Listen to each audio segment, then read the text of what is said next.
Welcome to the Positive Pen Podcast, where your stories and soul work matters. Now let's dive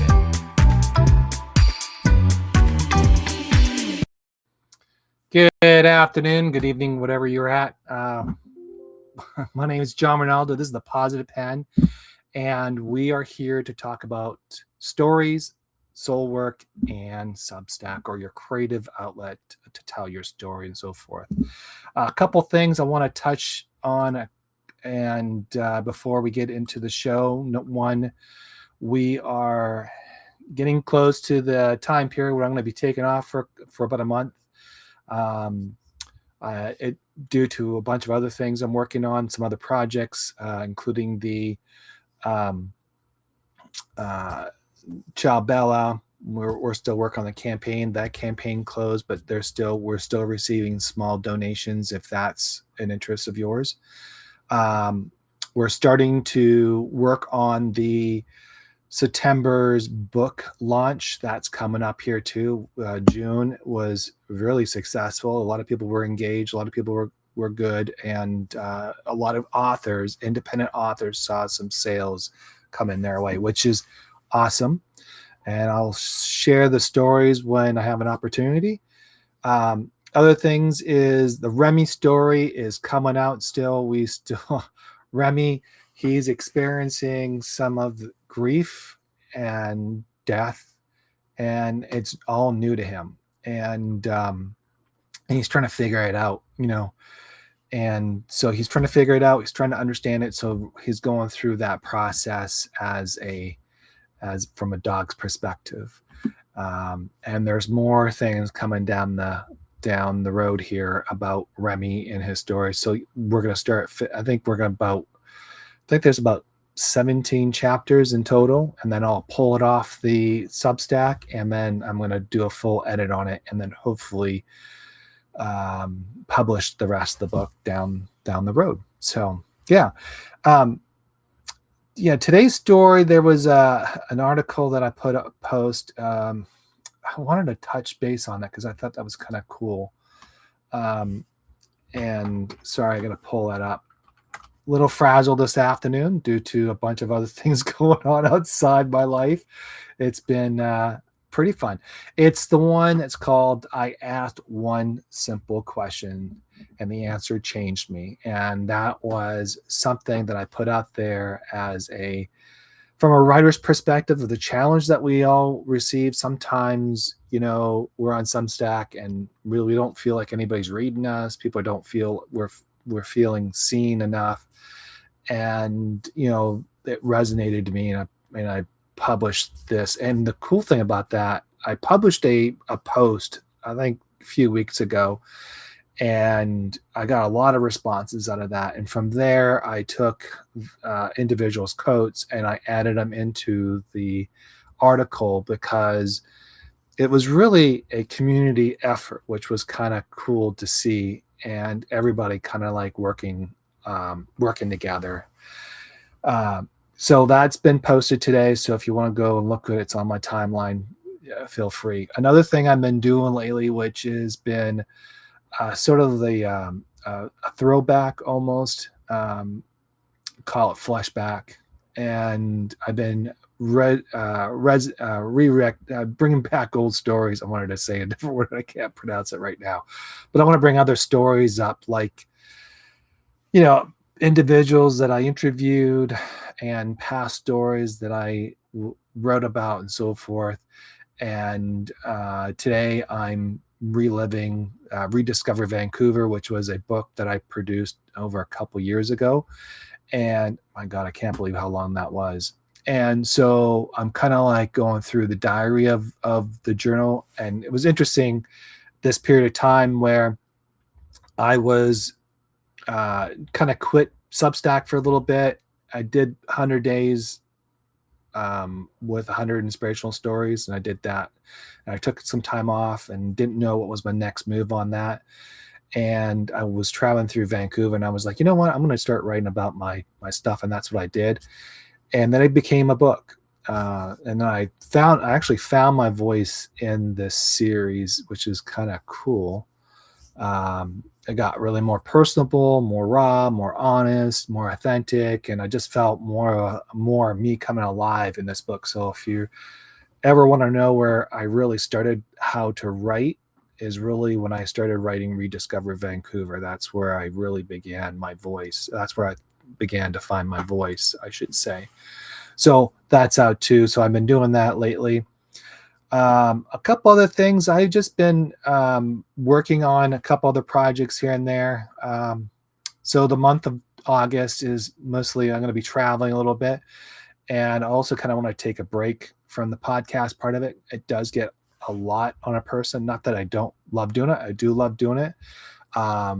It actually has evolved over the years, over the year, and so it's kind of gone back to its true nature, and really interviewing Substackers, artists, people who are in expressing their voice and so forth. So I'm going to still continue to still find people, and I'm going to post a podcast a guest here soon, so we can so I can have a list of people who are interested in being podcasts. Most importantly, I want to promote your book, get your book out there, discuss your capabilities and of writing and things like that, and kind of like showcase you a little bit. So look up for that. I'll post those in notes.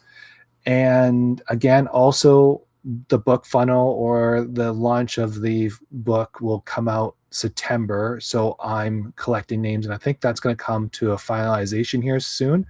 And I got a lot of entries, which is awesome. And everybody will be part of it. And I'll post that in there, and we'll go from there. So today's guest is Ruth Urman, and we've had a couple. We've dialogued back and forth, and she's the voice of Elegant Beethoven Life. I think I pronounced that right. If I didn't, I apologize. And she's been writing a memoir on awakening a sensationalisty in everyday's life. I'm sorry if I butchering it. And today I kind of want to walk through her and talk about her story. And she's just recently published, or in the midst of publishing a new book.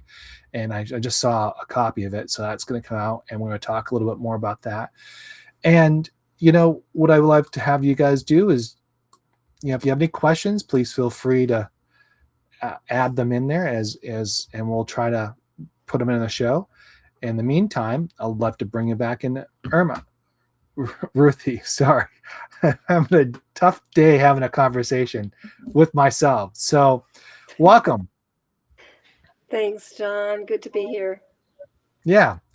So I wanted to come in. Look, I know we had a couple times trying to get you on here, and I'm thankful we got your book out now finally, and we're now talking about that. That was the biggest part of it that I really wanted to see how that came about.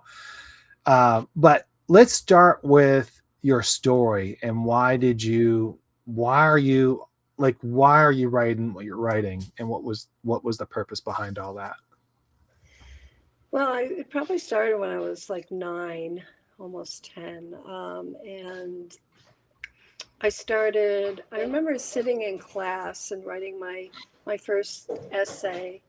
And it was all about, for some reason, I went to the sea and the bottom of the sea, and I saw all these colorful creatures. And so I started writing about all of it, and it felt really good. And I realized that I just loved writing. I was kind of an intense kiddo, kind of even more intense adult, I would say. But I think the crucial part or experience or time was when I was in my bedroom. I had an L-shaped room, a hallway, and then kind of another hallway. And it was in summer, in the middle of Illinois summer. So it was very humid and hot. And I was inside on my bed with my notebook, writing a story about myself and my best friend, who was my first cousin, and a couple of other best friends, and the monkeys. I don't know if you remember the Monkees, but we You mean were, the Monkees, the band, the Monkees? yes, Okay, I remember the Monkees and the TV show and all that. right. Yeah. Yes, yes, I remember the Monkees. Yeah. So it was us and the Monkees. We were spies. And I wrote this book that was actually 69 pages. Don't ask me how I knew, what made me use that number, but I did. And so here I am writing, and my dad storms into my room, and he's like so pissed off. He's standing by my bed, and he's like trembling, and he's like, "Why?" He yells at me, "Why aren't you outside playing?" And I just said, "Because I'm writing." And he just wanted me to go outside, and I clutched that notebook to my heart, and I stood up for myself, which is something that I don't even know now how I did that, because he was very intimidating, and I think he there was an understanding, at that point, that wow, this is really important to her. And even though he didn't apologize or anything like that, he walked out.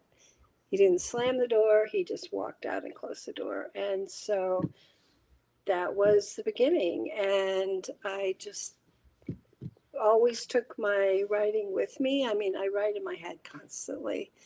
It's pretty obsessive, sometimes So annoying. when you're writing in your head, are you kind of like describing the scene? Is that what you're kind of doing? Yeah. Um, yeah, yeah, Mhm. totally. Because I want the readers to be there. And that's Yeah. what I'm told that they're there, right Mhm. where I put them. And it's just, yeah, it feels very magical. I remember walking through our library when I was younger, a little older, maybe, I don't know if I was in high school at that point, and I was thinking, wow, I have everything I ever want. Everything, because I have my words and they're inside me wherever I go. And that was a cool moment. Yeah. So when I like, I try to write in a way that I'm painting the scene. Like I'm painting the feeling, I'm painting the moment. I'm trying to keep that moment there. And I paint with my eyes, but I use my words. I don't know if that makes sense, but I use my words to describe what I'm painting. Some different, I don't know. That's kind of different, I guess. No, no, it's very similar, because aren't you also using your sense of smell and touch, and right, all your Mhm. senses Yes. to, yeah. Yeah. So you have you're about to publish a book here, right? Or is it published It's actually published on Lulu, on Lulu? um, which Okay. is the name of my dog, interestingly enough. But I I don't even know how to say this. The interior came out a little different than what I envisioned, and so I'm having to redo the interior as far as paragraph spacing and pausing, that kind of thing. Mostly spacing. Yeah, that the formatting is always the fun part when you're publishing a book. Is it? Oh. It's the tedious, that's the tedious part. So why did you end up with, okay, so do you have a publisher? Is that who you're working with, or are you self-published? Well, it is considered self-published. I was working, I'm no longer working with him, just because our contract kind of filled, it ended. But this person helped me, he's actually a great guy. His name is Kevin Knox, and he does, Kevin Knox, I can't remember what his title is. He's not a publishing company, but he does help with the marketing and the getting into Lulu. And so that's what he did. So So why did you choose Lulu? he chose Lulu because he says Oh, it's free, for one thing. And I've okay. heard a lot of good things about Lulu. So I didn't really question he's Yeah. he's published. Okay. on Lulu. So does Lulu go to other, does it go to Amazon or to other Oh things? yeah. Okay, so it does Oh spread out yeah. to other things. Okay. Yeah, it goes to world markets actually, so it's international. So you're saying Lulu's a platform. Now, like I'm just asking a bunch of questions Sure. because I'm Yeah. sure the audience who are trying to, or indie authors too, I'm not sure if this is something they're familiar, but most of the writers that I know are not familiar with platforms like that. So is Lulu like a what do you call it? Like, do you put your stuff on there on your platform on there, and you kind of like, and you write it out on there, and you kind of like, or you upload it from a Word document onto Lulu? So it's uploaded. Um, However, that's what I need to look more into. I have to say that I've been dragging my feet on that because it's not my It's favorite tedious work. work. No one Oh likes my it. God. I know. It's like, okay, wait, today I'm gonna do this, that, or the other, but instead, I know it's an upload of a manuscript, and he kept telling me they followed my manuscript exactly. Okay. However, the spacing is way different. So So you are now on Amazon per se, I selling your think book. so. Oh, okay. All right. See how bad Well, I am with this stuff? I mean, technically, it's like, oh God, well, we're gonna I find gotta. out right now if you're on Amazon. Okay. Oh, thank you. That would be great. I appreciate Uh, that. Make sure I got. Yeah. So we're I gonna think there's see. just, yeah, I think there's just a lot of fear. It's like, oh, I can't believe this. Even though I've been published since I've been like, I don't know, at least 16 years old, but not my own book. So this is, yeah, all mine. Yeah. So I'm looking for you, and I don't see you Okay. on Amazon. Now Oh, I'm gonna let you know a secret. Sometimes Amazon does not accept third-party platforms to upload directly into their system. They're kind of okay. finicky that way. So you might have to upload it that way. I don't know. Okay. It might be a question for that guy, but or for Keith. But I was just kind of curious if it did actually end up there, because that would be kind of cool. Um, That'd be way cool. Except, I really don't, I would rather have it sold with the uploaded interior. Yeah. yeah, I get it. Well, is it so the I guess, is it published? Is it actually physically published? Well, yeah, I mean, here's the book. Okay. So let's So talk about the book. is that the right way? For me, it's backward. Is it? It is. Oh, it's it's figures. it's okay. It's okay. It's okay. We're good. Yeah, I am always challenged by mirrored images. So, We're good. So tell us about the book. So you're still working through the publishing part of it, which is you're trying to get it up and running, and it is challenging. I'm not gonna. Independent authors who publish books is not an easy. It's not an easy task. It is,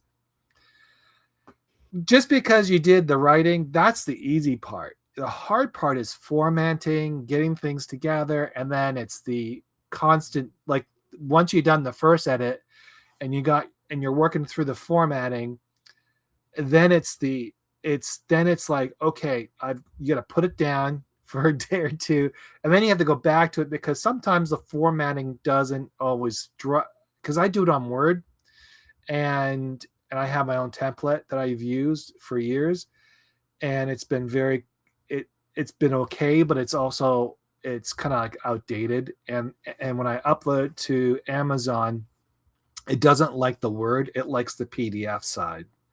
So I mm, have to be very careful. And then Amazon has like two different uploads. One is the physical book, which is, if you upload, it's like you have to upload for ebook, paperback, and then hard copy. They're kind of like all three different, and they can all change based on the formatting. And sometimes it doesn't. The paperback and the hard book, sometimes you can get away with it.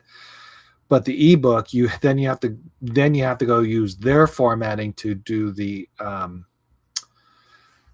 index and things like that, which is completely different from what Wow. you. So it is challenging, and if you're not used to it, like when you're publishing once or twice a year, I mean, you forget half the stuff because you're not constantly using it. But if you're constantly using it, I guess it's an easy format. It's not a hard format to do. It's just the editing part, and then the formatting is really the tough part, getting it up there. You think the cover page or the cover book, the all that other stuff, the titles and all that, you think that's the challenge? No, I always think it's the formatting, which is it's just like numbing. It's like scratching. Totally, It's totally. Oh like my God. it's like I Yeah. just want to go. Oh, can someone else take over on this? Yeah. You Because I got don't want to someone? deal with it. You What's got that? someone? Well, Seriously, no, seriously. I'm thinking, it would be great. yeah, well, it's I've been not. looking. You've been looking for someone to touch it. I have. Well, um, I'm sure someone on Amazon. I'm sorry, someone on Substack will. If you're out there and you're interested in helping formatting, please reach out to Ruth, and she'll she'll love it. She'll okay. Totally. Let's talk about the title of your books. How did you come up with that title of the book, and what's the purpose behind it? So I was working with another guy who I've known for many years, and we got into the meat of it, which is living a life with sensuality, and it means many things, like um, I've been doing a lot of caregiving in my life, like probably over 18 years, and just touching an elderly client on the shoulder and just being very gentle and loving kindness is really key, and coming from my heart is a great way to live sensuality, and using all our senses, right, is just being in the moment, being present, which is God, it's really everything if one can do that, and or when one does that. And so luminous is a very bright light, right? Mhm.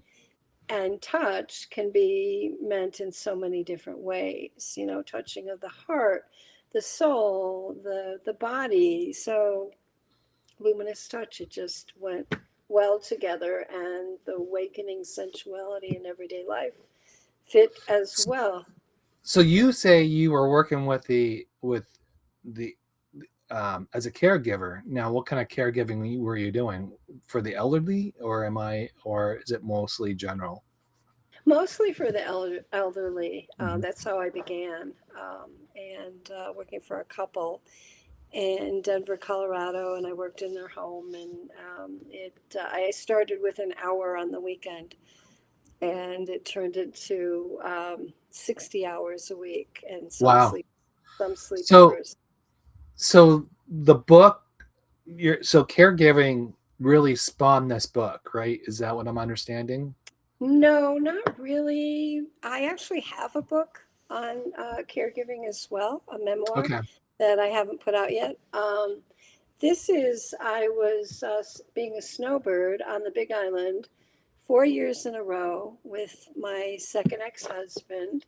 Um, and he moved there. I know I outgrew all my three husbands, but anyway, he moved there and lived there and wanted me to live there with him. But I had a daughter in school, and I wasn't going to leave her until she was 18 years old. So I would go there every winter to get out of the snow and cold and to be with him for like 4 to 5 months of the year. And we would live on the Big Island, and that's what spawned the book, because it was just an incredible learning experience in so many ways, and very sensual. The islands are just amazing. So so the book's about the island and being tied to the island. Is that what I'm understanding then? Hmm. Okay. Yeah. So what was the so so that's the idea of the book, and that's how you started to write. And did you write it? Did you write it as a journal there, or how did you start to formulate this book? Is it staying and writing journals, or was it after your stay? Well, I was writing while I was there because I felt like a waterfall there. Oh my God, my words just tumbled out Wow. and wouldn't stop. And I found out that it's actually one of my happy places. I don't know. Do you know that term? Happy place, Mhm. your happy place, Yeah, where yeah, where food is amazing, relationships are everything. Just you're aligned with the universe, it's and simple. that simple, easy, right? The ease is Mhm. there. And yeah, that's how it was for me on the big island. And so I wrote every day. I don't know, I wouldn't say I was journaling. I would say more essay type, maybe writing, stream of consciousness, some of it. Just my experiences were so incredible. I had to write them down. And then it ended up to be also about relationships with my, second ex-husband, with his family a little bit, not so much, with my mother and my daughter, who both came to stay with us on the island at different points in time. And what was the island again? I The miss. big island of Hawaii. Oh, the Big Island, Hawaii. Wow. Yeah. Have you been there? No, I really had no interest going to Hawaii or that part. I'm more of a European destination. Oh my God, that's what I said before I went there. I swear to God, I'm like, oh, we could be going to Europe. Why are we going to Hawaii? Well, no, I get I get it. Like it's a very beautiful place and things like that, and very simple life. Um, and not that I don't want to go there. It's just never had really any interest per se. So, um, I'm more of the I like architect culture. I mean, I'm sure there's culture there. I'm not saying there isn't. I like the different languages. I just like the whole like learning about the history of life, like Roman history and things like that. And I don't think any Romans ended up in Hawaii. So Never know. you never know. So I don't know. It's not on my bucket list to do. Um, uh, Interesting. yeah. Yeah. And I Yeah. lived on the West Coast. It was much easier to fly from the West Coast to Hawaii very easily. And there was flights True. going all the time. And I mean, you could have popped up on a $300 flight and take off at one time. True. Um, I just Yeah. never had any interest. Now go to Mexico, not a problem. Things like that. Huh.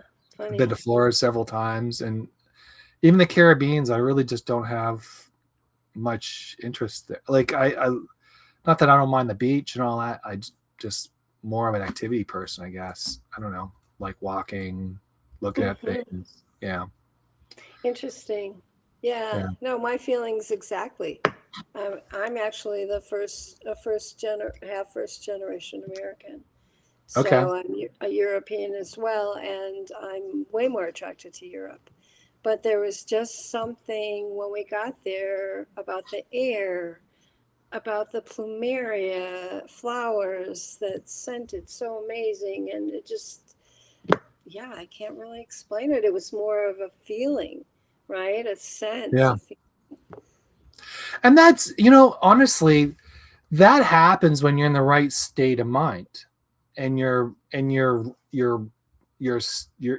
line to whatever you're feeling, and you have a higher sense of, which is what the book is talking about, is more of, you have this sense of more of this centralization of what's your surrounding, and that's what your feeling is, and you're being a lot more creative. And that's something happened to me when I was when I was traveling through Europe a couple years ago, and immediately I was very creative. I started writing every single day. I started to journal. I started to write about a bird in a park. It was just weird stuff I started writing, or I went to go see a museum of the Renaissance, and I was like, I wrote down in my journal. I said that was a boring exhibit because it was just like it was not. I was like, oh, it's gonna be cool, and it just wasn't. It didn't really have any of the great paintings there. It just had some other things, Where which was was that? fun. In London, it was in Oh, London, okay.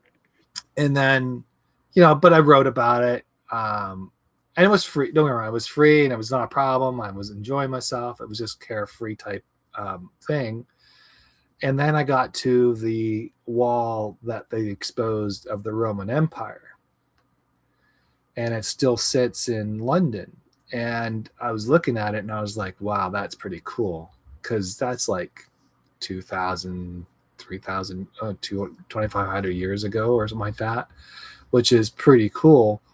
And and then you think about the many steps that were taken on that island, for example, that because there was invaders in there, and you're kind of like I'm a big historian person, so I'm kind of like sitting there thinking about all this history and the overwhelming sensation, I would say, of Right.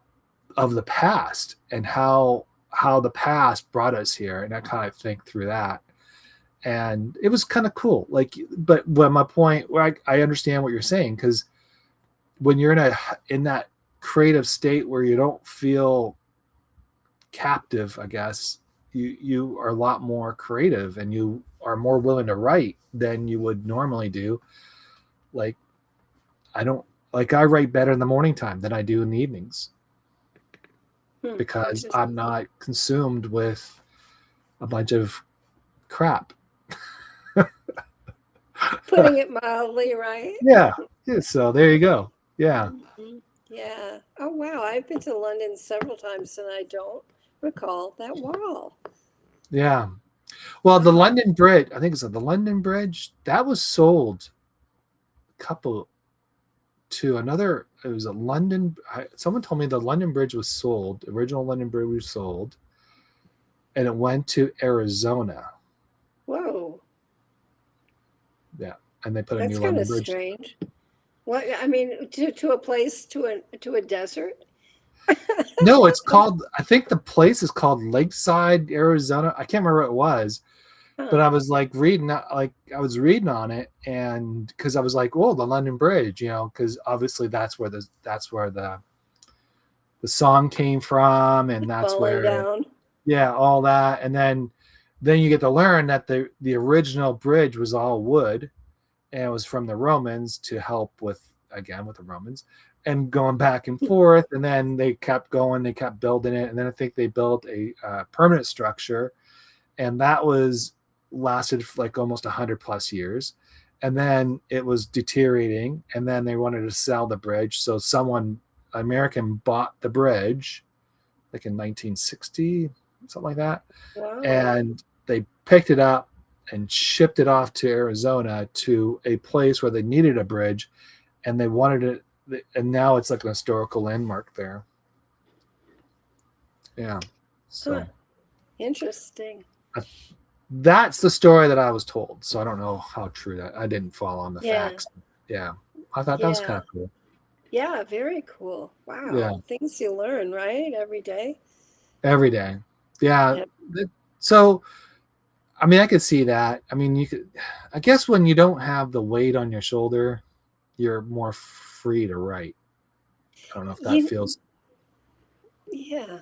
Yeah. Sorry. No, it's that happy place thing. I mean, I Yeah. was told by an astrologer many years ago when I was pregnant with my daughter that I would be happiest because we didn't know where we should land, even though we were in Denver, and I've been in Colorado for 44 years.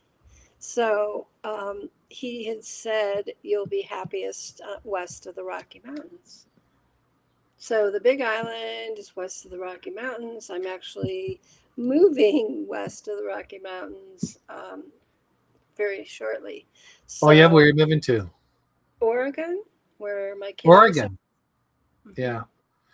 What part of Yeah, Oregon? In the Vancouver, Oregon, Portland, Oregon, or almost. No, they're in Astoria. Astoria? Yeah, Okay. I'm not a big fan of Astoria. I know a lot of people are going to be like, "What? It's so cute." And it is. It's adorable on the water, but it's got a lot of ghosts, a lot of history, a lot of dark history, a lot of ghosts. I experienced one of the ghosts personally. It was a little weird. Well, Um, Seattle has that same feeling. oh, really? Oh, I didn't know that. Oh, Yeah, there it's yeah, it has that feeling of, there's a lot of history that's not wasn't pleasant. You yeah. understand the Western frontier was the hardest part to live, and all True, that was gold mine true, issues and true. silver and coal. And I mean, the Oregon Pike was like a gold rush up there. And I Right. don't know if it's, and same thing with Seattle, and same thing with Eureka, California. Even Eureka is weird as well. Um, Ooh, I agree. Funny, I don't know if you've been there, but I have. okay, so we were there one time, and we got a hotel room. It was a mobile. Anyways, we were a motel, which the door is in the front, and you can go in and out that way rather than going Mhm. through a hallway. Right. So we walk in, and we're crunching on a bunch of stuff, and it was really weird. And all of a sudden, we look down, and there's these bugs all over the place. And Oh, then we walked back right out, and I said, we went to the clerk, and we said, "What are these bugs?" And that, oh, she goes, "Oh, those are potato bugs." I said, "Potato bugs? What did you get potato bugs in here for?" So, needless to say, we didn't stay there, but right. it was like that was not a good experience. And the place, Eureka, is like not a very. I mean, it must have been one of the beautiful cities long ago, but it's nothing. Well, the last time I was there is probably 20 plus years ago, but from what I remember, there wasn't anything there. People were starving. And it was so Eureka. I can understand Portland. I can Interesting. understand Wow. Seattle. Yeah, That's all that. interesting. Sorry. Yeah, no, I'm sorry. I was gonna interject about Eureka. My daughter's dad and I took a trip out west, north, and then west. And as soon as we reached Eureka, it was really quiet. And we stopped at a gas station, and a guy comes out, and he's got blood trailing from one of his ears. I mean, it was so creepy. It was like he was from a slasher movie or something. I mean, he looked at us like he was like, ooh, way out there. So yeah, that was my impression of Eureka. It was like, yeah. I mean, don't get me wrong. If people are from that area, I mean, it's a beautiful Yeah, area, California. but the town itself is just not. It, It's a little it's lost its off. charm. It's lost Yeah, its charm, and I I think it's suppose. because of whatever it is. But Yeah, yeah, that whole area was all gold mine, and I'm sure there's a lot of bad blood that was spilled all over in there because yeah, that. that didn't really become settled until the after the Civil War, like almost the turn of the century Yeah. in Well, we were 1900s. there after the turn of the century. After but it was it, still it still strange. hasn't changed. Blood, literally bad blood, yeah. So, but there's some gorgeous towns off 101. Yeah. Like, oh my God, that I just fell in love with. So I'm gonna be moving a little bit south of there. Yeah. Oh, So that's yeah, cool. That's yeah, cool. I yeah, mean, Oregon is it's also part of the rainforest. I don't know if you knew that. yeah, yeah. It's amazing. I just spent half the year there, and even when it's raining, the rain is very much like Hawaii. It's very gentle, and not always, but it seemed like usually, because I was there during the winter, and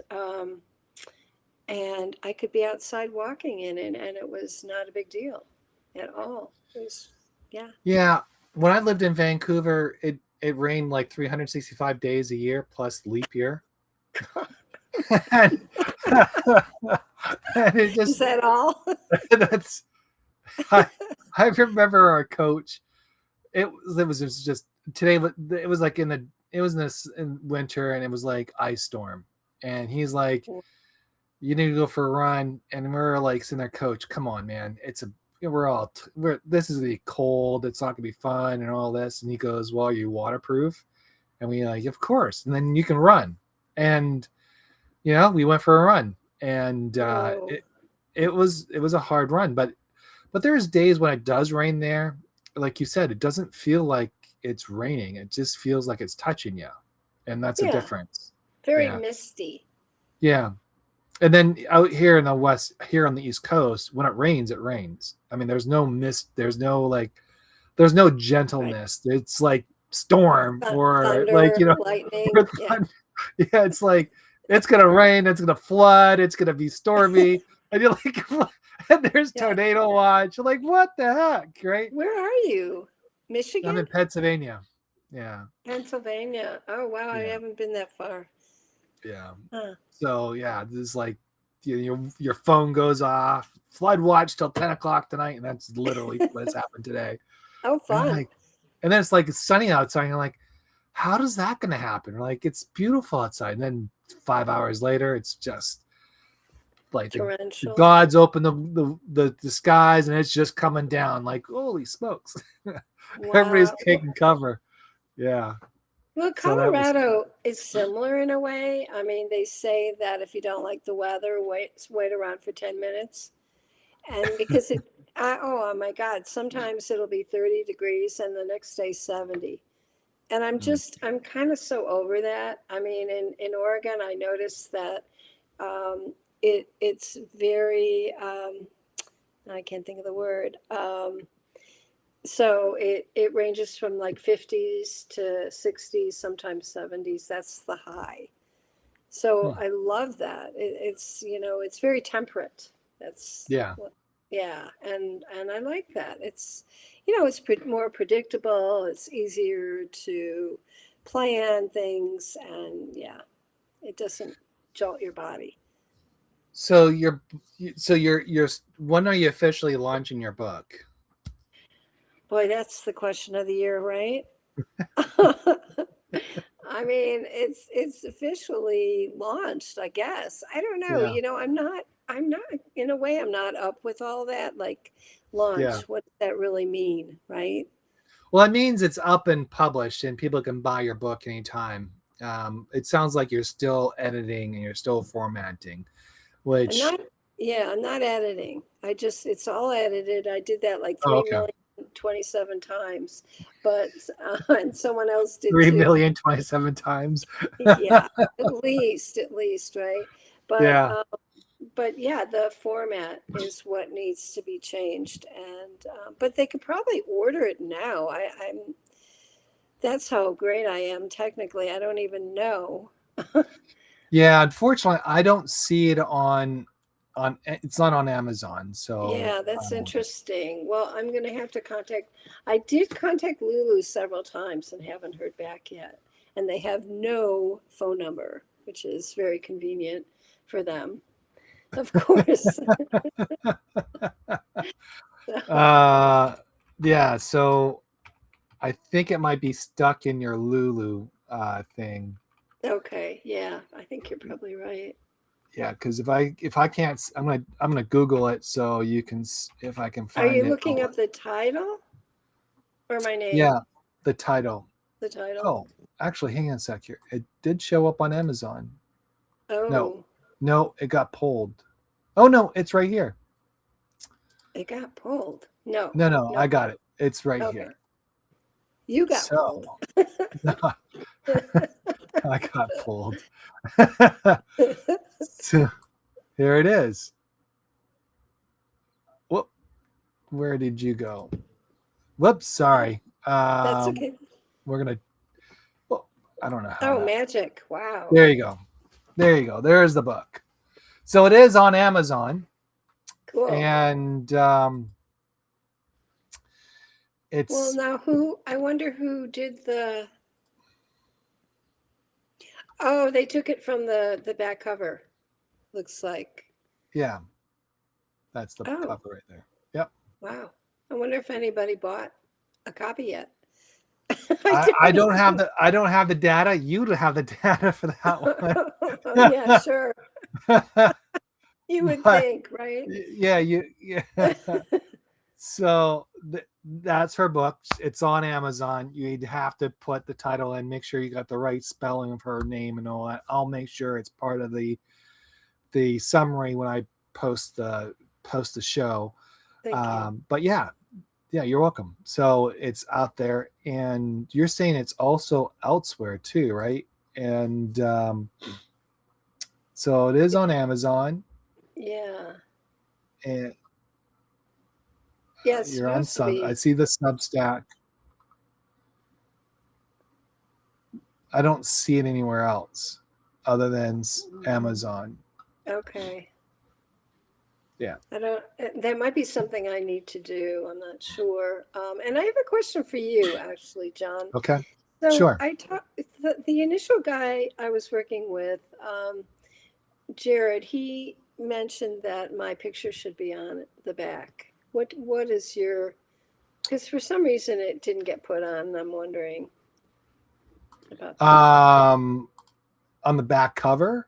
Yeah, or inside the back cover.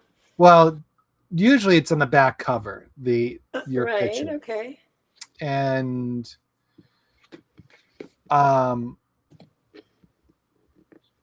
yeah, usually it's on the back cover. Do you have a back cover? Oh yeah, this is what you're reading is my back cover. Oh no, that's the front cover. No, that's the back cover. That's the back cover. What you're reading, yeah, that can't be on the front cover.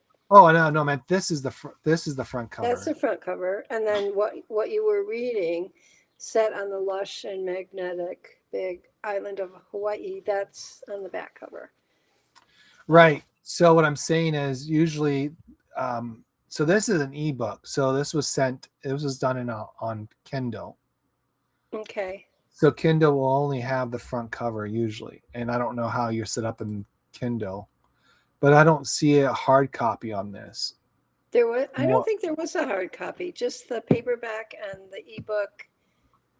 Those two things is what I recall. I mean, so I don't. Oh, you're not. You know what the other thing is? I notice you haven't set up an author account on Amazon. Oh, okay. So does that mean that if they're sold, I don't even find out about it? No, it just no. Like this is it because it's pushing through a third party. I'm just saying typically people would build a author account, and that's simple to do. I mean, you have to look at it. So it's going through Amazon. Yeah, this is going through Amazon. So when I click on you, it draws me into here. Oh, okay. Weird. So let me show you. If I do John Ronaldo. Okay. Who thought this will turn into a lesson? Well, it's one of those learning things, right? Yeah. So you see John Ronaldo. So that's me, right? So when those you do are John all Ronaldo, your books. Oh my God, yeah. John! I did not even know. Yeah.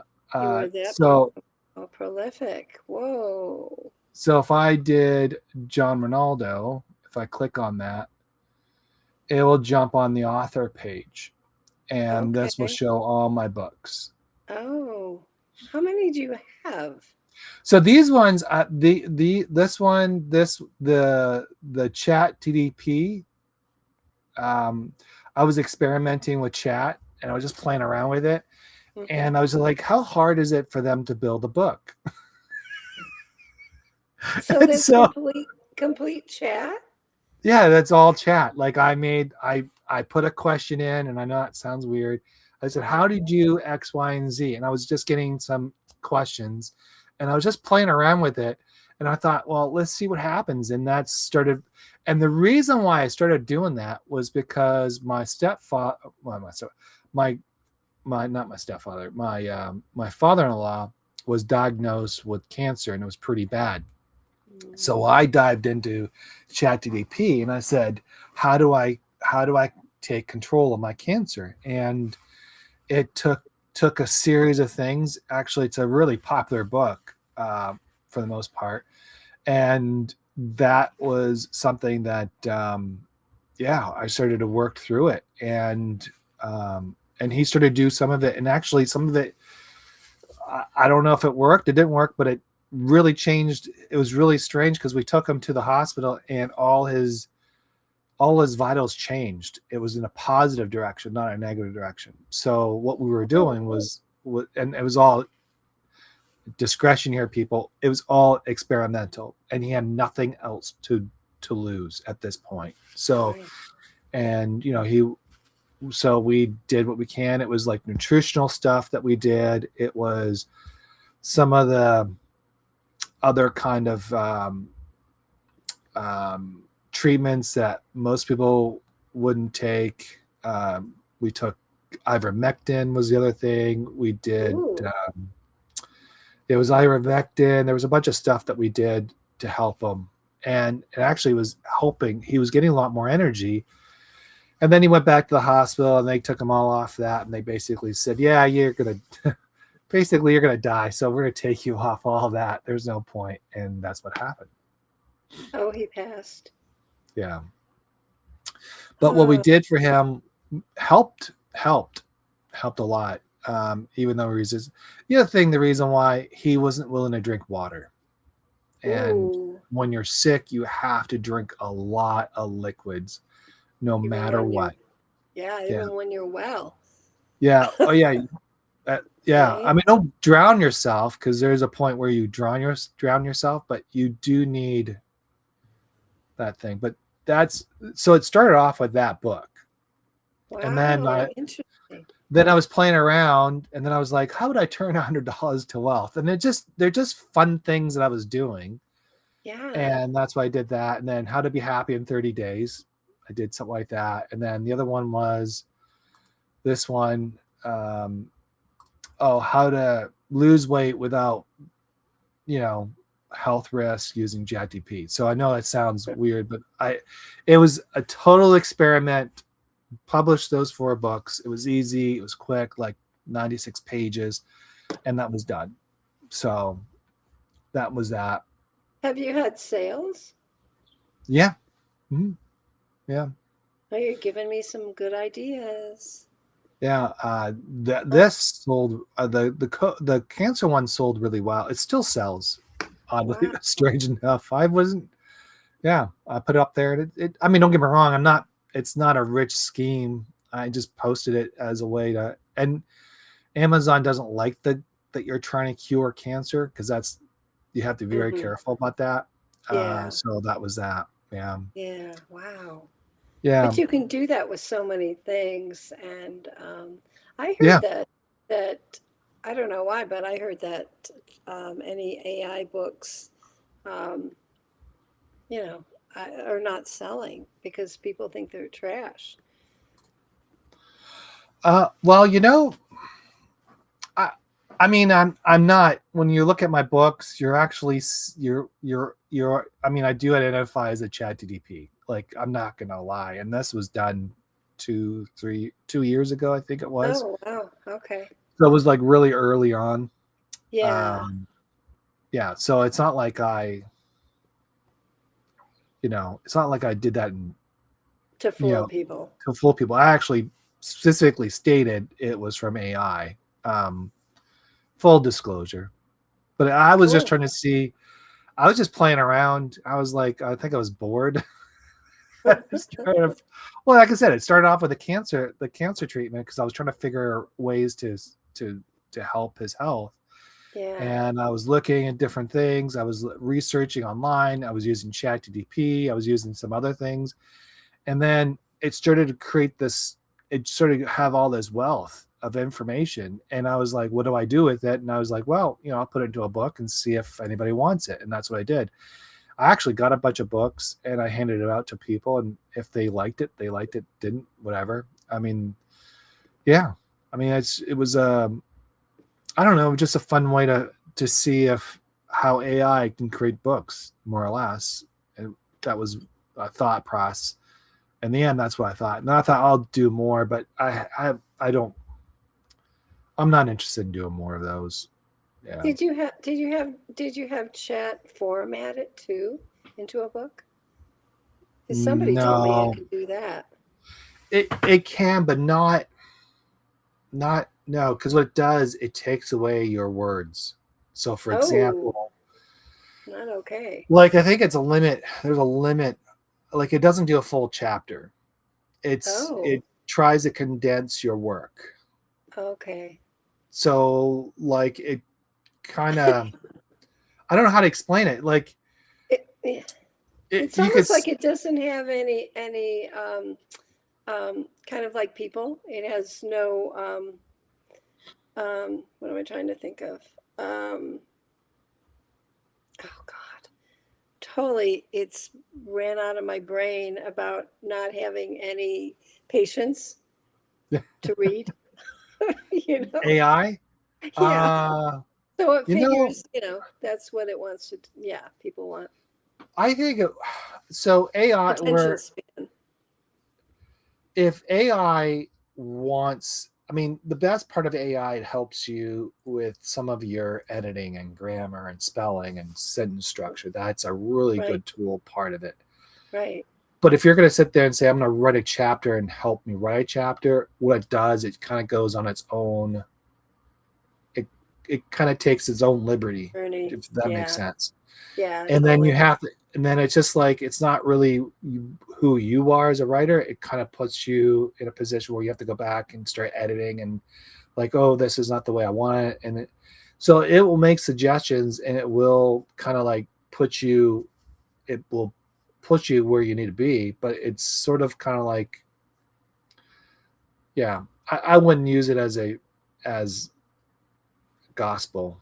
I mean, it's Right. getting there. I mean, it's definitely getting there. I mean, it's really improved over the year or so. True. And I use all sorts of I use Gork. I use it for trades, like What's stock trading. Gork? Is that?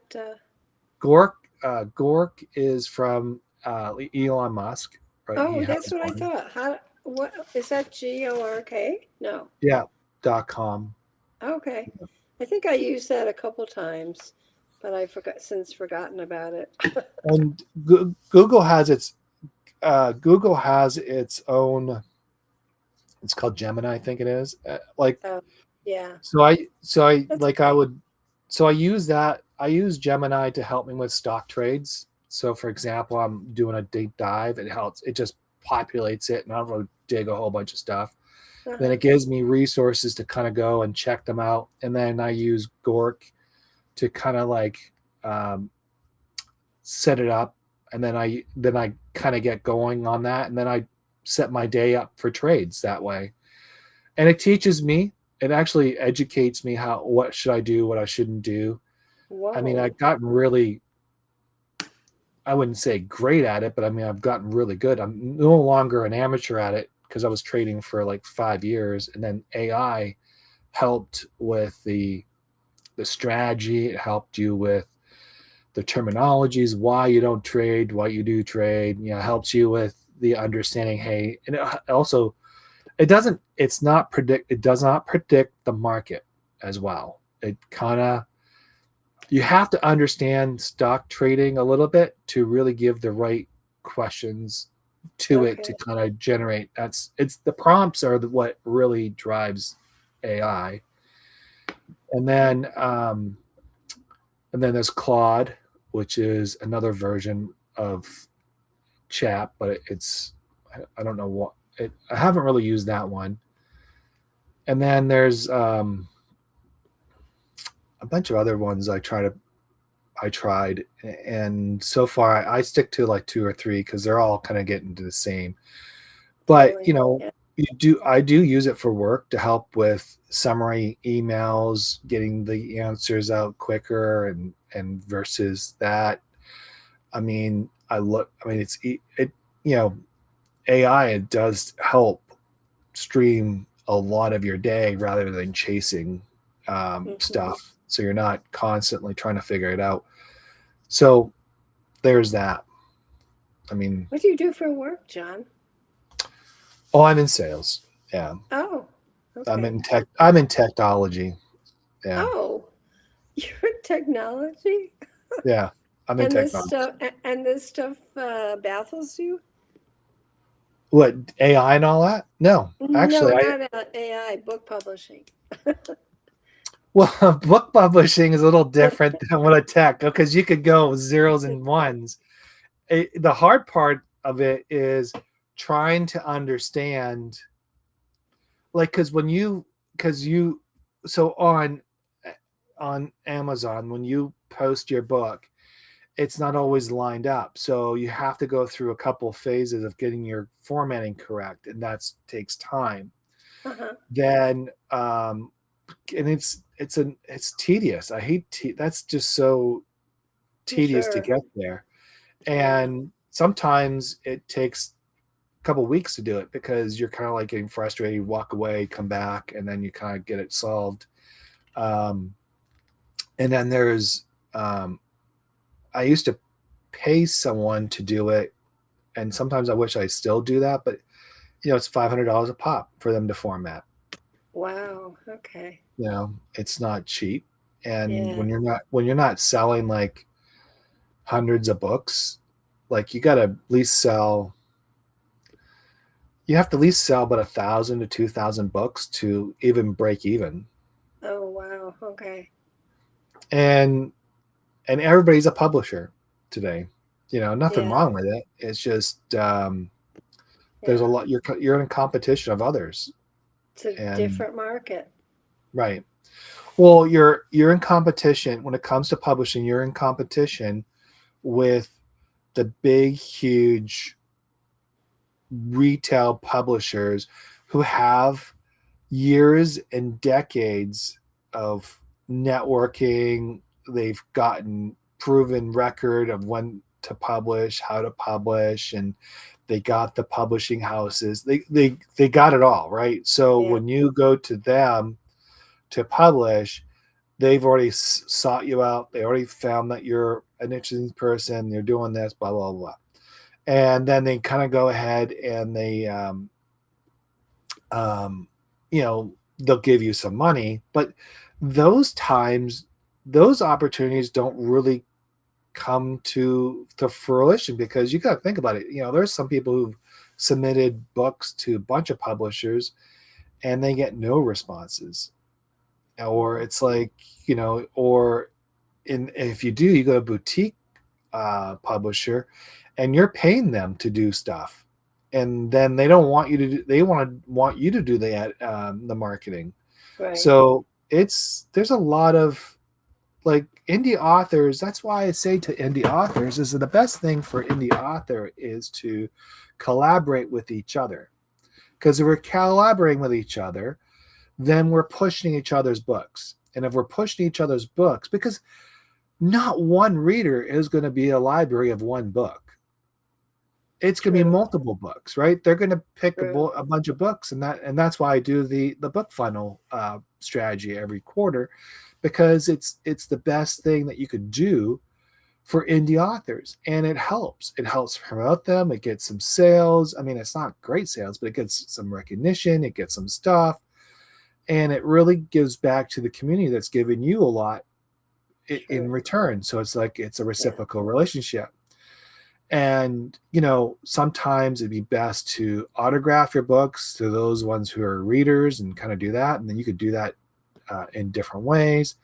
So, but people don't like, but when indie authors get together, when they indie authors island on their own, which is literally what they're doing, they're doing the editing, they're doing the book cover, they're doing the formatting, they're doing the marketing, they're doing the uplift to the platforms, they're doing all that stuff just to get to here.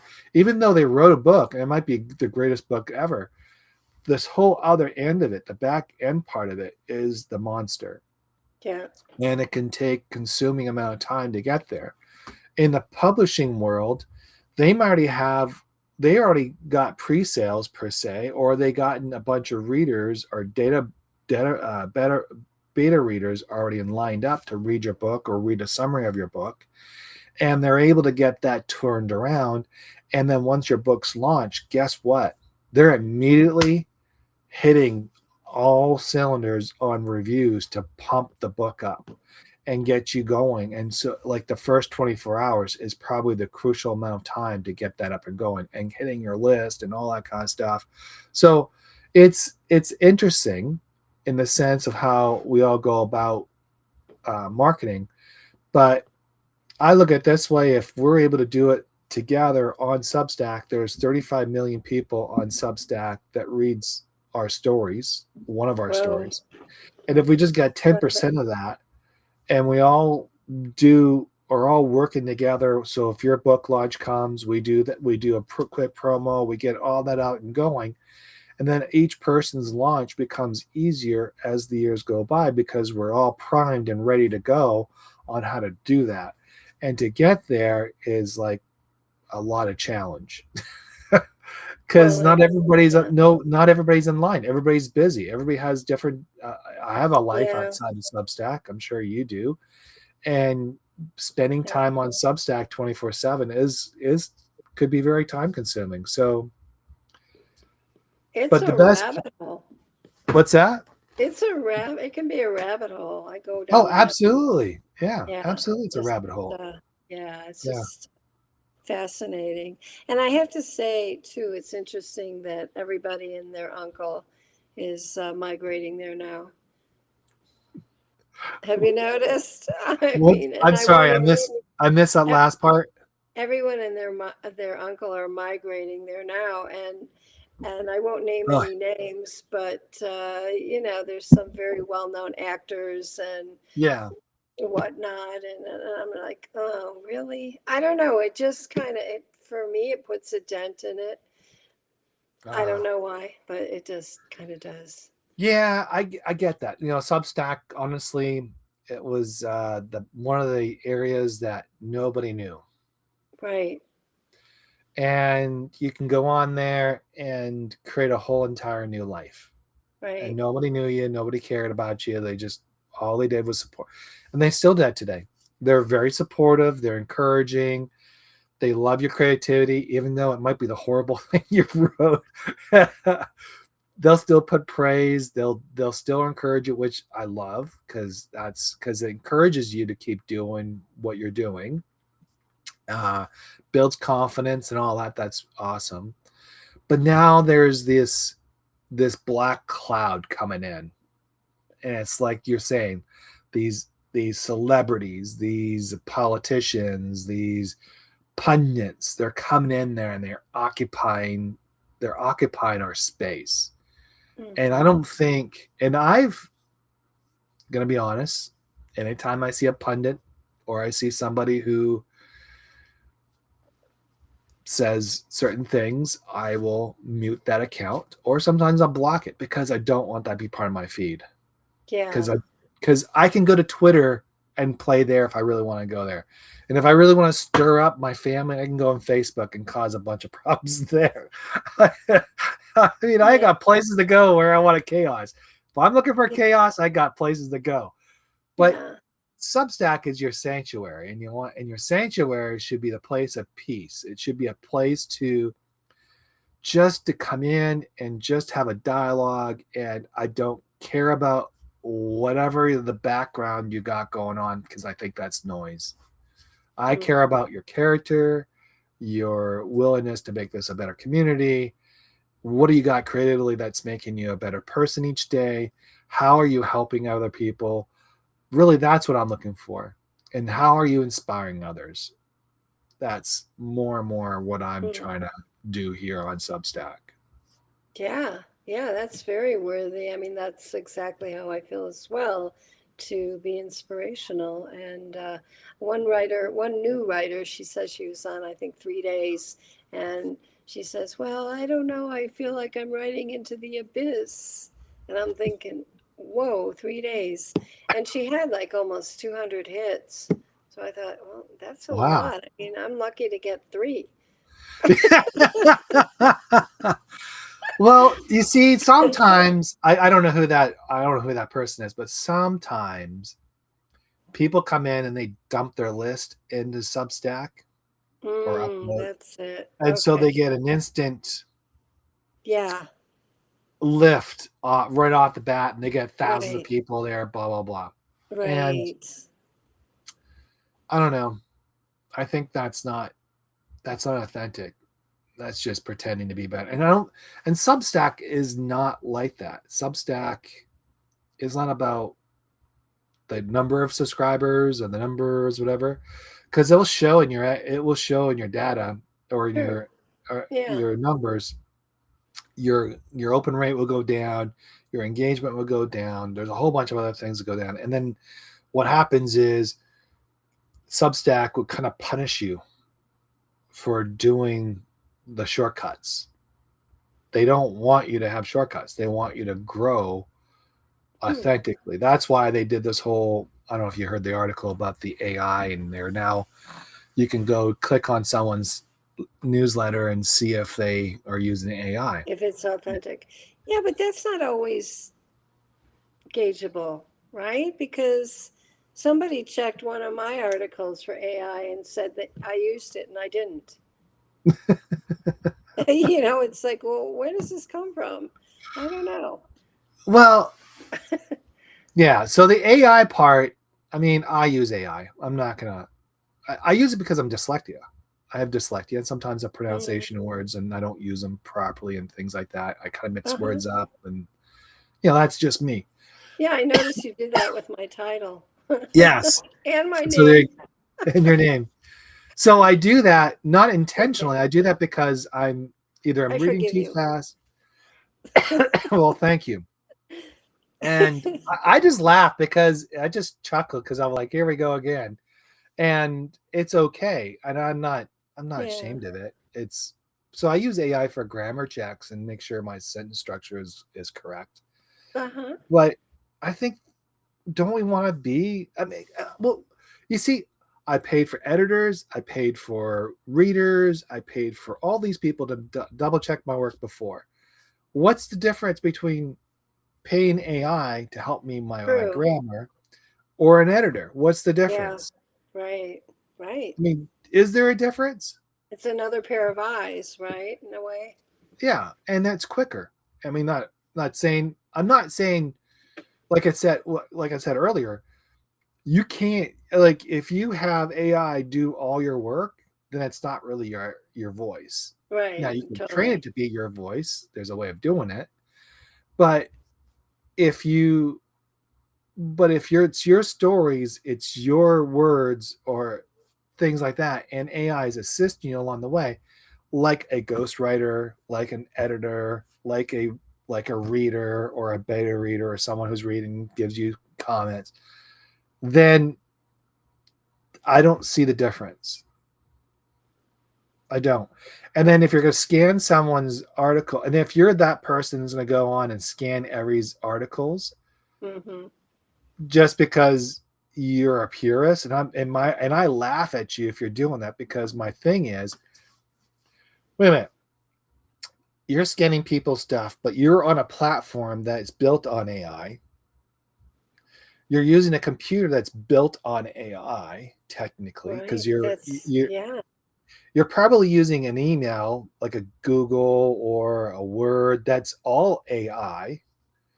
because Great they're point. because they know you, they're advertising, all that stuff. You're using websites, they're going to have target things. It's all AI. Everything's AI. So you're going to tell Right. me that you're more worried about what I write on my article is AI, but you're okay with everything else that you're doing on AI. If you are a purist, you would never have a computer Right. or a Yeah. cell phone.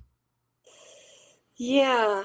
Yeah, I heard that Eckhart Tolle never uses computers, but I don't think that's true anymore. It can't be.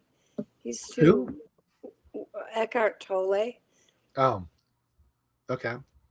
Yeah. So, but yeah, I don't know how you can do that anymore. I mean, in many ways, I'd like to do that.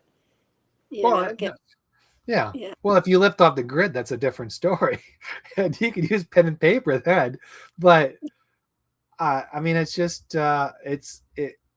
I don't. I think there is some moral issues, and I think you have to be right about right. that. So what I've done now is the bottom of my article now does have a disclaimer. Hey, I do use AI, and this is the reason why I use AI. And if you don't like it, Don't unsubscribe. read it. Yeah, Or no, don't subscribe. I mean, yeah, I'm not gonna apologize right. for a tool that can help me, you know, help me structure a sentence that doesn't sound like it's like someone's talking backwards. Yeah. Wow, that's cool. If you can do that, that's pretty cool. Wow. Yeah, yeah. So there you go. Yeah. I Yeah, it's mean, interesting. do you use AI at all, or do you having? Very rarely I forget about it just Oh, because, yeah, I've got so much in my own head. I do use, well, I actually use it on my computer because I use the tools to yeah. check spelling. Right. Because I'm amazed. I used to be I used to win spelling bees when I was younger, but now it's like, oh my God. So I don't know if it's because I'm writing so fast, that I misspell and then, yeah, talk about, yeah, uh, yeah, I'm Well, totally I dyslexic in some yeah. ways. So I dictate all my stories first, Oh, wow. Okay. everything. Oh, And it's okay. either I'm driving and I'm right and I'm just because I have a story in my head and I'm starting to, I need to get it out. So I'll put it all out there. And Yeah. it's usually on my phone and it's in notes because I have an iPhone. So it's in notes and I dictate everything in there. Right. And then it sits there usually. And then what I'll do is I'll pull it up, email it to myself, or send it to myself, whatever. And then I'll kind of go through it one time and I'll add my stuff and I'll fix some things and get things writing. I'll start to generate an article. And then once that's done, there's places where I'll say, okay, can you just check on this, check on that? And then sometimes I'll just do a full scan to make sure I had everything right. And that's typically what I do. It's not, I don't think anything specious. It's not, I'm not doing anything, you know, I think it's just being the better person and making sure your writing comes out right. And, I mean, like editing does take some time. Like when I was editing Earn Not Given, it was like 2 months of editing. And it was like, every chapter, making sure. And then you had readers go through it and say, Right. this and that. I Right. had at least 4 or 5 readers that read the book just so I because sometimes as writers you kind of just like, well, for me, sometimes you might miss a whole space of Oh, totally. content and you could be like, and the reader might come in and be like, what are you trying to say here? I know. And as a writer, it's like, well, it's obvious, isn't it? You know, Well, in your head it's obvious, but on paper it doesn't make exactly. sense. I And know, you're right? like, then you're like, well, what do you mean? And it's like back and forth, and it's like, oh. And then it's like, okay, yeah, okay, I get what you're saying. And sometimes you got the creative right to say, no, that's what I want to write about. And then, Right. but yeah, that's the challenge with the, with writing entirely, especially when you're trying to put it out as a content to be consumed one way or another. Right. You just don't want to be, you don't want to. Yeah, I don't know. It's just one of those things. Yeah. Yeah. Yeah. I tend to leave words out, and kind of somebody said I'm a mix between Hemingway and somebody else because I don't know. Oh my God. Sorry about that. Abba. I love that song. So, but but anyway, yeah, I don't know if it's cleaner. I'm not even sure that would be the right word, but I Hemingway was cleaner. I thought he was like, don't get me wrong, I love Hemingway, but the way he wrote was long and almost tedious to the point where you just didn't have any breaks in this one paragraph. I mean, he would write paragraphs without a period, but it was, a continuation of, I mean, I don't know. I do that too. You do that too? Yeah, it's kind of, well, it's a stream of consciousness, right? Yeah. So I would say maybe more James Joyce, who I totally revere. But yeah, I I don't kind know. of do that. I do that in a way, but mine's more choppy. Oh, And it's because how I think. And so I would, like, I'll say the sky is blue and then period. The sky did blah, blah, blah, period. And I'm kind of going, I'm just kind of like saying what I think. But it's not like that. But it's almost similar. It's more choppy, but it's very, I wouldn't say it's Hemingway. simple. Simple, right? It's simple. It's not complex. It's very, but I mean, don't get me wrong. I get a paragraph here, and there might be some couples periods in there, but Couple periods in there. couple, well, a whole Somewhere. pair. Yes, there might like somewhere there might be a couple periods, but so I mean that's how I write. Like I write more of a choppy type of writing where it's more to the point than to, and I do try to explain it in my choppy way, I would say. Yeah. Huh. I don't Well, know. and that's you, Yeah. right? That's your style. Not maybe not you, but that's your style. And to have a distinct style, I think is cool, you know, Yeah. because people who like your style are totally gonna relate to you. Yeah. I would say I do love Hemingway's. I love Hemingway how he actually described things and how honest he is and That's brutally on. It's brutally honest. Like he that's yeah. just tells you the way it is, and if you don't like it, oh well. That's probably what they meant. What they were referring to. I don't know. I sometimes I wish I were even more brutally honest. I tell you, yeah. I hold back, I think, sometimes. And I don't want to do that anymore. Not that I ever did, but yeah, want to Well, I don't now. know about holding. I mean, people don't. I mean, there's a lot of people don't. They hold back. Like there's Yeah. when you're. It's like so when you've probably been writing for almost Oh, since you're wow. what? Yeah, A few like years. since you were 8 years old, maybe, right? So and you have your own, and over the time you've crafted different types of style writing. It True. Yeah. hasn't been like consistent. I'm sure Right. it evolved over time. So Yeah. writing itself, it evolves, but also telling a story also evolves in the way you write because a storyteller is completely different than someone telling a story. Do you know the difference is like so like I use the analogy someone will paint the the paint the story with their eyes and then kind of like put words into it versus someone writing the scene and not really painting the story. I don't know if that makes sense, but it's just two different ways of sound. Like Hemingway told the story, told the story. There is, if you go to a news guy, he's going to tell you the story. Like he's going to just Right. write the story. It's going to be a very plain Jane type way. Right. And so there's two different styles.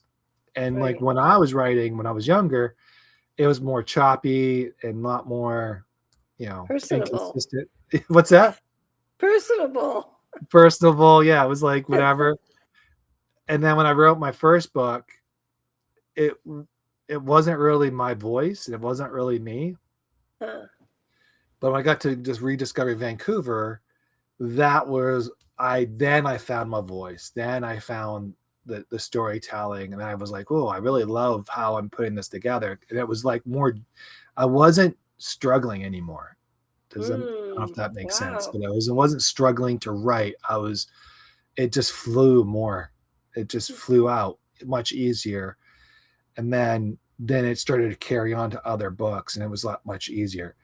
And those other books, the earlier ones, were more of a struggle than the flow, more of a storytelling. I don't know if that makes sense, but I was trying to, Yeah. yeah, Totally. Are yes, you Canadian? yeah, yeah. Okay, that says a lot, right? Oh Because no, what does it say a lot?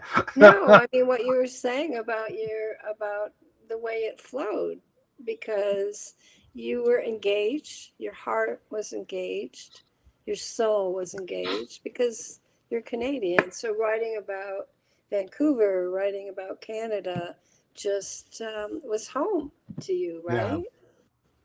I mean, that's to me, that's what you were saying. The difference between something written personally and relating to someone personally, and someone writing, well, I hate to say superficially, but just more factual, right? Because that's what the news people do. Well, not that they, I have to say, yeah, right. I think you're reading my mind about the factual part, but 20% is accurate. maybe. The words I are accurate. That's all I gotta say. Oh, yeah, maybe. I guess. Yeah. The But grammar might be accurate. The words spelling might be accurate, but the rest of it's not always accurate. right, So exactly. yeah, Yeah. So that's a big difference. You know, you're yeah, going to engage a whole different, realm of readers, one and the yeah. other. Yeah. So what brought you to Substack, other than I don't know. you know? You're asking tough questions here, John. Oh, that's an Um, easy one. Come on. I know. No, I'm kidding. So, well, I get things. I don't know how. I receive things like messages. Somehow, I'm not even sure how I found out about it, but I found out about it and I was like, oh yeah, because I used to be on Open Salon. Do you remember Open Salon or I think even I heard of Salon? it, but I don't remember it though. I heard Oh, it. it was stellar. I loved it. I loved it. Everybody was so supportive and just, oh my god, it was just, and so natural, and it was a great site, and I was very sad when it went down or Mm, whatever, when it wasn't around anymore. Salon was more professional writers. Open Salon was writers who wanted to write and not necessarily well known. So that's what I was on, and it was just a gas. Oh my god, I loved it. And so when I heard of Substack, I kind of related it to Open ah, Salon and went on, and yeah, the rest is history. I mean, I just want to get my writing out there. I've been writing for so long, and I do feel like it's getting better all the time, and I'm enjoying it even more all the time. Maybe, partly because of that. So, Yeah, I don't know. Sometimes I do feel like it's an abyss. It's like I want 1,000, followers, whatever. I mean, I'm getting there, but it's yeah. I just feel like the more people that can relate to my writing, the better.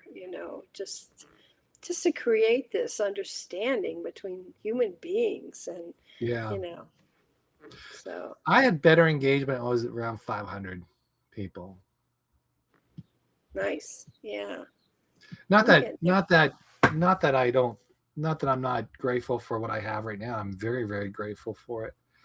But Uh-huh. when I see other people who have like 3, 4, 5,000 people, and they just been on Substack for 6 weeks, it's a game, and that's Yeah. all it is. And you know, I always tell this story. I've been here before Notes wasn't even around. Oh, So wow. you How had to long? go How and many check. years? Ah, it's before COVID, I think, or just about COVID. What? Yeah, Oh my God, I didn't know it was that old. yeah, it's Wow. been around for a while. But when I was on it, though, I was more of a reader, and then I was like, I got to start writing. Kind of like I thought, because I was on, is it Thumble at one time, and I tried X writing, and there was a couple sites I tried, but it wasn't the right format to write. I don't know, because X was more, or Twitter, or whatever you want to call it. It was all political. Everything was all political, Right. and no one really cared about inspirational stories. Yeah. Let's be honest. Yeah. And Wow. thumb something. It was thumbnail, or I can't remember what it is. Thumble. I can't remember. But it was another thread type thing, and that was not. I tried. I mean, I did, but nobody cared on that one too. And even though they said you got to keep posting, I was like, you had to post like 20 times a day to get any to be seen. Whoa. Yeah, That's and then when awful. when Substack came, that was something different. It just felt different. Just felt like I was writing a newspaper article all the time, and my Oh. my page looked like a newspaper. That's how I felt, right? Because I'm familiar, because I'm from the newspaper industry. That's what I came across. Hmm. So that was something that I got really familiar with, and I started writing, and you know, it was start off with family and friends, and I started from there, and I started posting on social media, like on Facebook, and I picked up from there, got some more hits. But, you know, what I have has been total authentic, you know, blood, tears, you Right. know, you Not know, bad blood either. no, but Hopefully. spilling guts out, thinking, geez, why do I want to be on this stupid platform? And it's not stupid. It's just because you're Yeah. thinking, you're not getting anywhere. What's the point? And you're seeing people get like 10,000 subscribers overnight, and you're like, what the Right. hell's going on? But then, Yeah. reality sticks in. You go like, those guys are just they're just dumping their followers or their subscribers from other sites and just doing that. But it was it's still a great place. It's a great place to meet people and have conversations and Right. help each other, and that's more of a community than anything else. And then those other people that come on here, they're easily dismissed, because you don't want nothing to do with them, because they want to bring baggage, and you don't want baggage here. And I think that's where Substack really hopefully stays and remains, because it reminds me of the early days of Facebook. It reminds me of Musically, the video, which is now TikTok, which is garbage now. But Musically was like very similar, where my kids and I would do stupid dances and mimic songs. It was all wholesome and it was polite. It wasn't just like like attitude Yeah. now. It was Yeah. really like, yeah. And sometimes you wish, Loving. yeah, loving and caring. And there was, these, it was like really, it was really cool. It was a lot of fun.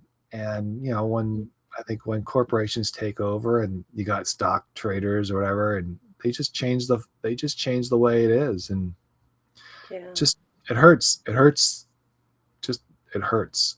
It hurts the brand. It hurts the users, especially in TikTok. A lot of the users or creators that were on there, they were very creative. They were funny. They were making little mini series. Um, they were doing their songs. Some artists would come on there and do their songs. It was really a great place. And they would, I don't know how to explain it. It was like very, very pure, honest, raw, authentic, loving, peaceful. It was safe. Kids were on there. It was fun. And then when TikTok took over, you could tell it just overnight. It went the other way. And all those good creators kind of walked away. And they were just like, I'm done here. Because basically they were getting a lot of hate in the messages.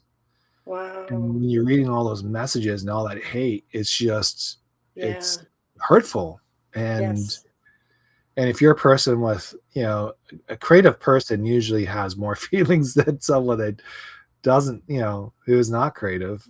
And because they put their work, they put their honest. I mean, creating a video like that for some of them could be taking up to like 5 hours between creating the video, editing the video, doing what you need to do, and then putting something together, and then you got to post it.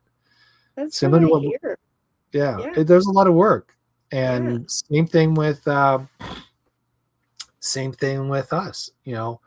When we write an article or a story, I mean, I don't publish right away. Those ones sit on the shelf for a couple of weeks at least before I decide. Oh, really? Yeah, I've written one, and it's sitting on the shelf, and it's in my drafts, not on Substack. I have about 40 plus drafts in my Substack. Well, because they don't they generate automatically, kind of? That's what I've been finding. Like, I'll find doubles. Oh yeah, Well, what happens is when you create a story, and you don't publish it, and you don't schedule it, it goes in your draft. And sometimes, even if you schedule. No, when you schedule, it goes into your scheduling, and that's a different story. I'm talking about. Well, this one in my draft. If you go into my drafts, you see. Well, I can show you. I don't probably got 40 in there. Well, I don't know. I think I had 40 in there, but it's what I do is like. Let's see if I can pull it up.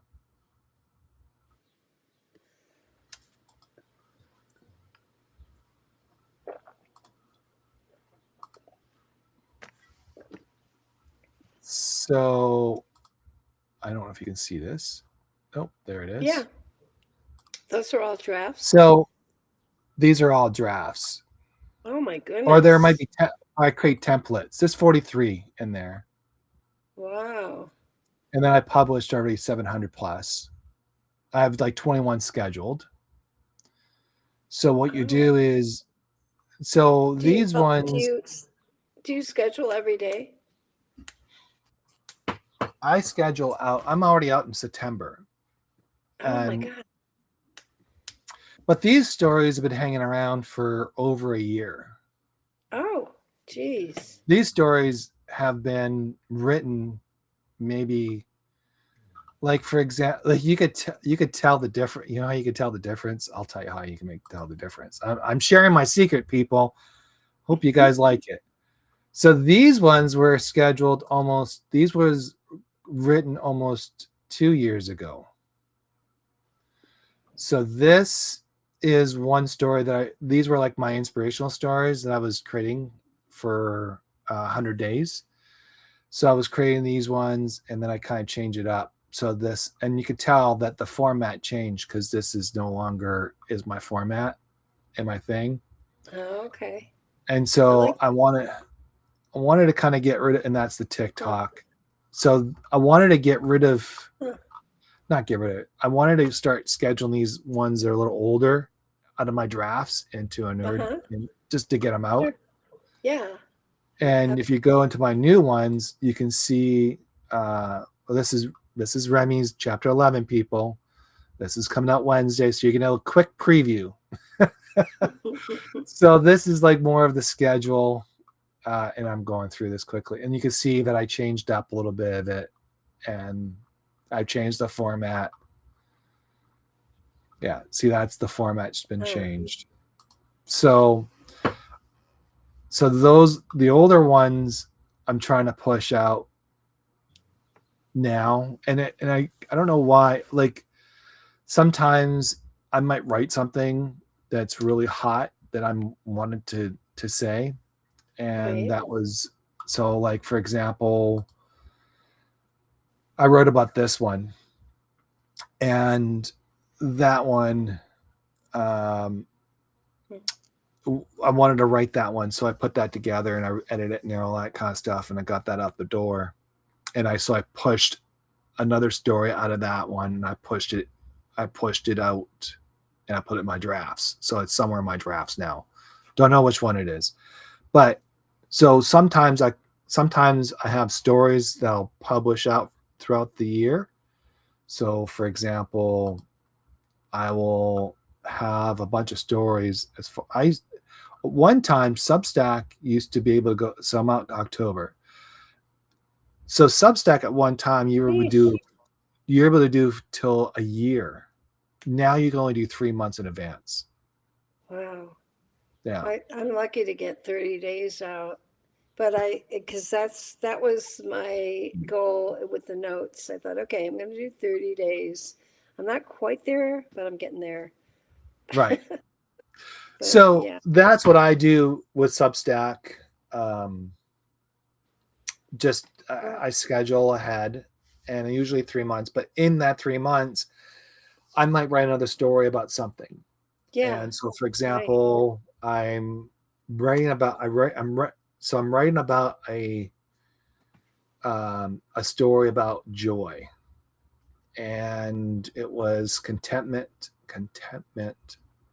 being content and grateful. And I'm writing that story, and I've been working on it sort of all week, and I'm kind of going through it. And so it's sitting in my on my phone. That's where it is on my phone.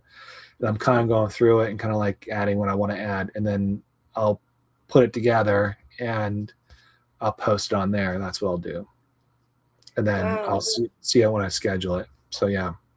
Yeah, I pretty much have to get it out at once. Okay. Pretty much the gist of it because that's just how my flow works. Right. So if I stop, it's like going back to it sometimes is almost impossible because it's like I can't Oh, get to really? that. Yeah, that same. It depends, Hmm. right, per story, but I'm not in that same flow, that Gotcha. same space. Like yeah, it's just every space is different. So you have to write it all out and then publish it, Pretty much. and that That's process probably takes a couple days. no. Sometimes it takes half hour, 20 minutes. I mean, it just depends. Well, that's awesome. Yeah. Yeah, I just yeah. Yeah, I'd rather sit on it and just kind of like ponder on it before I publish. That's That's so that's I'm a little different than yours because I think I'm more of like when I do these the summary shows, I actually take a break. I go for a walk. I go kind of like figure things out, think about what think about the show, think about what's happening, mhm. see what I can do, and then I will start writing. And it's no more than, I try to keep it about 400 plus. I don't do a lot because I don't want my words to occupy the podcast. Okay. So I kind of want to use the words just to summarize the show, and then that's it. And then Mm-hmm. and when I do my write-ups on Fridays, I usually write something, I put it together, and then I do that. Actually, I'm writing one right now about grief.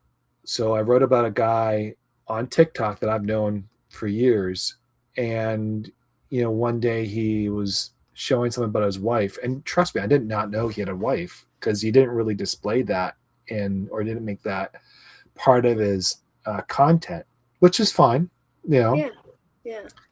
But he told me in he was like showing his wife and putting her on thing. And I like, this is very unusual. So I didn't get it at first.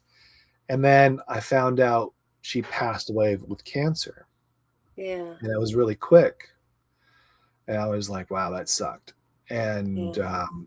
So I reached out to him and I asked him if it'd be okay to write his story. And at first he was resistant. He was like, yeah, I don't know, like whatever. I said, then he came back and he said, and we kind of go back and forth a little bit. He goes, well, what do you really need from me type thing? And I said, just tell me what she was like. And it was really to help him, to be honest, to write it out so he had a story for himself. Wow. And maybe because I believe writing does help heal people by just sitting down and write. Absolutely.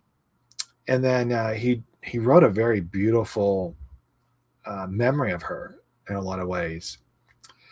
And then I took that story and I was like, I start off with how I met them or how I met Gary, Care Bear. That's what he's known on TikTok. And he was, or Gare Bear. And so, I wrote it and it took me like a few days to write it. It was, cause it's not it's a celebration of life, but it's also very, sad. Yeah, It's that would have been difficult, I would think. yes. Challenging. So I wrote it and I sat on it. I kept writing it. I kept playing around with a couple of things, and then I kind of went, okay, I think I'm ready to show him. Then I showed him, and then he just replied back, goes, "Wow, thank you. That's thank you. That's all." He was just like, I mean, I don't. He goes, I don't know how to say it, and I was like, not a problem. And then I thought he would not come on the show. That was the other thing I was worried about. Mm-hmm. And he said, no, I'll come on. And I was like, I was blown away because I was like, Yeah. okay, this is cool. And I think it's good. I think that's the rawness of the show. It's about the inspiration. How do you get over that? Like, you're not going to ever get over it, but how do you start working yourself through that? Like, I mean, you're a husband, your wife passed, not just recently. You got this guy you barely knew who's coming out and asking you to do this, and then you're going to go on a podcast to talk about it. I mean, that's Courageous. courageous in a lot of ways, but also more importantly, it tells you he wants to tell a story and he wants to be heard, and that's important. Yeah, exactly. Yeah. Wow. Yeah, I remember reading very briefly about that, so I'm gonna look that up now. Thank you. Oh no, it's not on. It's not on yet. I haven't published it yet. It's going to Oh, come you out. haven't? No, that's going to come out in When's it September. coming out? In September. Yeah. Oh, okay, soon. We're gonna get there before we know it. Please don't. Let's not rush through it. I already have problems with the whole Halloween costumes being up already and all. Oh my God, It's not even Fourth of really? July and it's gone. Like what? You I know, used to say we're gonna celebrate Christmas in June because, yeah, things just keep moving forward. Yeah, it's kind of cuckoo. I miss the. I hate to say this, but I miss the old days. I do too. I Yeah, miss the. I miss like we all knew summertime was summertime, and yeah. we knew from May to uh, till Labor Day. September. Labor Day, we knew Yeah, that period of time was nothing but fun times in the sunshine. yeah. It was Right. beaches. It was going playing baseball. It was just getting your shorts all the time. It was just going out and play, go walk your dogs. I mean, go Right. play, go do whatever. I mean, it's always about that. And Yes. then you get then the fall came and it was after school. It was all the school stuff came out, and Yeah. that was okay. And then now it's just, you're right. It's going to be Christmas in June soon. Yeah. Yeah. I don't know. I just, yeah, I don't get it. I don't, I think that it's because people focus too much on future and not on the present. Right. So it's, So true. And being content is about the moment. yeah. It's saying I have enough. In this moment, I have enough to be satisfied. I don't need to be wishing more. I am content. That's what it's all about. That's the secret of life. If you really get down to the nuts about it, that's secrets of life. The secrets of life is being content at that moment. Nothing else, Right. nothing more. Exactly. Yeah. Because that makes you present right Oh, there. huge.